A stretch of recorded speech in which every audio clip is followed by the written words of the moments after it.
Bonjour à tous et bienvenue dans cette nouvelle vidéo. Aujourd'hui, comme vous l'avez vu au titre de la vidéo, on va se demander pourquoi faire des katas, pourquoi ça fait partie des arts martiaux. Et personnellement, j'adore les katas et donc mon but, ça va être aussi de leur redonner leur lettre de noblesse. Je pense que comme toute personne qui fait des arts martiaux, vous connaissez les katas, à part si vous faites du MMA ou des sports de combat plus récents, on va dire, mais les katas font partie intégrante des arts martiaux. Ils sont plus ou moins appréciés et je pense qu'on connaît tous quelqu'un qui adore les katas et quelqu'un qui les déteste. Personnellement, comme je vous l'ai dit, je suis dans la première catégorie. J'adore les katas, j'adore en apprendre, j'adore en découvrir, j'adore en regarder même, surtout quand ils sont faits par des experts. Et j'adore aussi connaître leur histoire et deviner à quoi servent chaque mouvement. Ça fait d'ailleurs partie intégrante du passage de la ceinture noire en Yosekan Budo. Vous avez des katas et vous devez trouver leur application. Ou en tout cas, montrer que vous savez appliquer le kata. Mais d'abord, pour comprendre leur intérêt, on va faire un petit tour historique. Et ce, notamment centré sur l'Asie, et particulièrement la Chine et le Japon. Je vais me concentrer sur les arts martiaux chinois et japonais.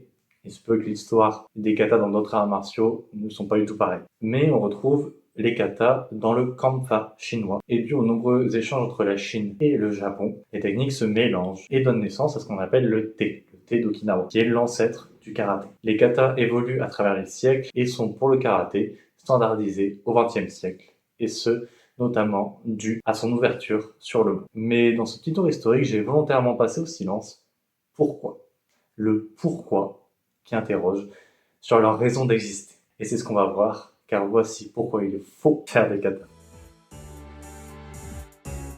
À l'origine, les katas avaient pour but de permettre à chacun de s'entraîner sur des techniques. Le kata est avant tout un combat, une technique qui sert dans une situation, et le but du kata est avant tout de permettre à la personne qui le pratique de pouvoir se la remémorer et surtout l'automatiser. Parce que dans un combat, vous n'avez pas le temps de réfléchir à ce que vous allez faire. Le kata permet donc de retenir une technique ou une suite de techniques, dans le but de pouvoir la ressortir le plus facilement possible si un jour vous en avez besoin. Vous n'en avez peut-être pas conscience, mais dès que vous réalisez un enchaînement, dès que vous révisez un enchaînement, vous l'avez réalisé, puis vous le faites seul pour essayer de vous en souvenir et le ressortir au moment. Vous le faites seul, vous refaites sur les PAO, etc., etc., dans le but de ne pas l'oublier. Et c'est exactement comme ça que les katas furent créés. Les katas permettent aussi de se perfectionner sur différentes parties de l'art martial que vous pratiquez. Un kata permet de perfectionner ses mouvements, d'en prendre conscience, de les répéter et les mémoriser. Plus vous répétez, plus vous allez développer votre connaissance de certains coups, vous allez de mieux en mieux les faire, et alors votre niveau va augmenter. De plus, il permet d'améliorer sa posture, son équilibre, donc en gros, c'est que du bénéfice. C'est aussi un exercice mental important. Chaque mouvement doit être pensé et réalisé avec une précision le plus précis possible de toute façon, qui permet à chaque mouvement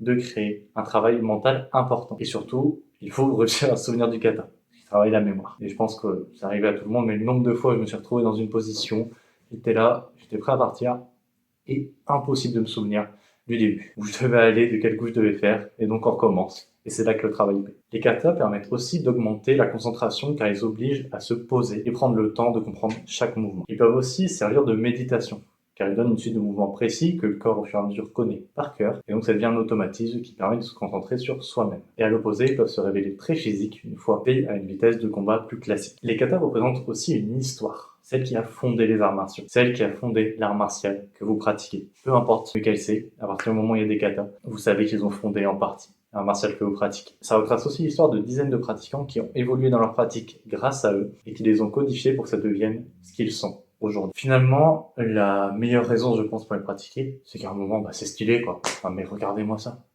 C'est de toute beauté. Vous avez une personne qui pratique depuis des années. C'est beau, quoi. C'est une suite de mouvements, c'est élégant, c'est beau.